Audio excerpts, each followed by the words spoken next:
ASD believe in quality, commitment, and success. A comprehensive current for dedicated students. Listening is very powerful. Listening is very powerful. दोस्तों, give me just 5 minutes. ध्यान से सुने और जो important लगे उसे जरूर नोट करें. The sources: The Hindu newspaper, Navbharat Times. Navbharat Times. Please don't forget to share, subscribe, and like.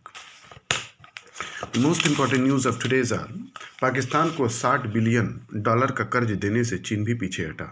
चीन पाकिस्तान को $60 बिलियन करीब 4,42,000 करोड़ भारतीय रुपए का कर्ज देने के वादे से पीछे हट गया है.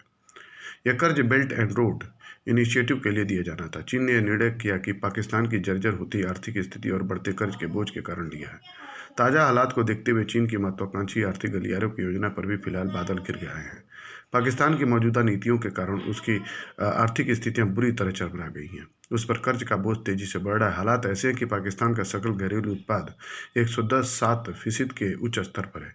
यह तथ्य एशिया टाइम्स में FM शकील ने अपने लेख में दिए हैं. शकील ने लिखा है कि चीन इस समय अमेरिका से ट्रेड वार में फंसा हुआ है.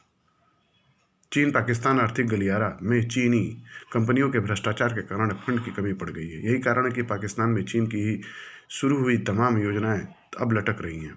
बेल्ट एंड रोड इनिशिएटिव के अंतर्गत होने वाली कई योजनाएं काफ़ी समय से लंबित पड़ी हैं.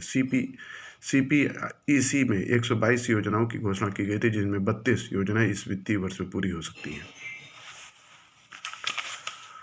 भारत और अमेरिका में से एक चीन जैसा सक्षम बने, बिस्वाल. अटल बिहारी वाजपेयी स्मृति व्याख्यान में निशा बिस्वाल ने सलाह दी.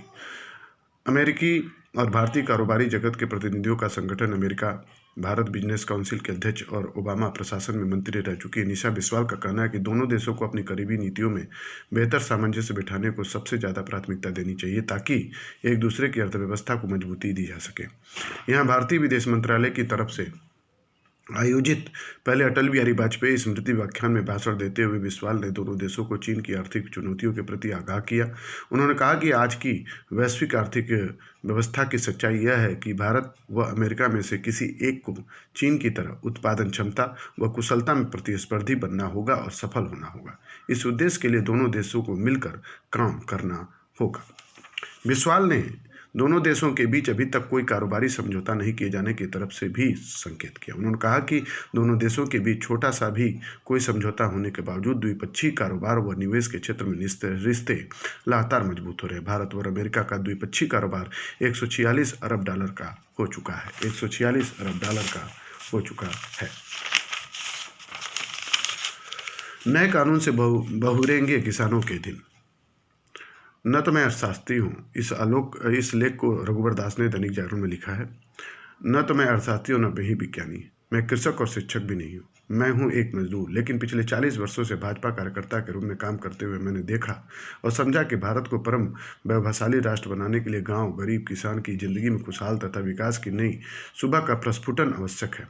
केंद्र सरकार गाँव देहात, खेत खलिहान और किसानों मजदूरों के घरों में विकास की ऐसी रोशनी पहुँचाने के लिए अनिर्वचनीय सेवा में है, यानी दिन रात सेवा संकल्प के साथ काम कर रही है. कृषि हमारे देश की आत्मा है. कृषि ही हमारी संस्कृति एवं परंपरा का आधार है. हमारे त्यौहार, रीति रिवाज, खान पान, रहन सहन, उपासना पद्धतियों की जड़ें भी गांव देहात तथा खेतों से समाई हुई हैं. कहने के तो भारत गांव किसानों का देश है, लेकिन किसानों और ग्रामीण की स्थिति सीरत और सूरत बदलने के लिए आज़ादी के बाद कुछ खास नहीं किया गया. आज़ादी के समय देश के आर्थिक विकास में कृषि का योगदान 50% था, जो अब घटकर 20% नीचे आ गया. ऐसा इसलिए हुआ क्योंकि सत्ताधीश और हुक्मराज कागज के खेतों पर कलम के हल चलाते रहे, स्याही से सींचते रहे, आश्वासनों के उर्वरक डालते रहे और किसान यूरिया के लिए लाठियां खाते रहे और नेता आंकड़ों के फसलों की काट कर किसानों को भरमाते रहे. यदि कृषि क्षेत्र में व्यापक सुधार पहले ही हो गया होता तो आज किसान की स्थिति बेहतर होती. अलगाववादी तत्वों का प्रतिकार. किसान आंदोलन में पंजाब के किसानों की बड़ी भागीदारी देखकर अलगाववादी तत्व पुनः खालिस्तान की मुहिम को हवा देने में तिकड़म कर रहे हैं. इसके लिए उन्होंने किसानों के समर्थन के नाम पर इंग्लैंड, कनाडा और अमेरिका में भारतीय दूतावासों के सामने मुट्ठी भर लोगों को जुटाकर भारत विरोधी नारे लगाए. फिर फेसबुक, ट्विटर जैसे मंचों पर सिखों या हिंदुओं को लेकर प्रलाप शुरू हो गया. इससे प्रचार पाने का अलगाववादी का मंसूबा कुछ हद तक सफल रहा। वैसे तो खालिस्तानी अलगाववाद को उभरे 4 दशक हो गए, लेकिन संवेदनशीलता के नाम पर आज भी इस कुविचार को लेकर चुप्पी साधी जाती है। इस मामले में न केवल सच बताते हुए बचता है, बल्कि उस पर्दा भी डाला जाता है। फलतः राष्ट्र पर आघात करने वाले हानिकारक हिंदू विरोधी अपने खोल से बाहर आकर लोगों को भड़काने लगते हैं। And before ending the program, I would like to share you the preamble of our Constitution. The American Constitution was the first to begin. With the preamble, many countries, including India, followed this practice. The term preamble refers to the introduction or a preface to the Constitution. It contains the summary or essence of Constitution. N.A. Palkiyawal, an eminent jurist and constitutional expert, called the preamble as the identity card of the Constitution. The preamble to the Constitution is based on the objective resolution drafted and moved by Pandit Nehru and adopted by the Constituent Assembly. It has been amended by 42nd Amendment Act 1976, which added 3 new words: socialist, secular, and democratic.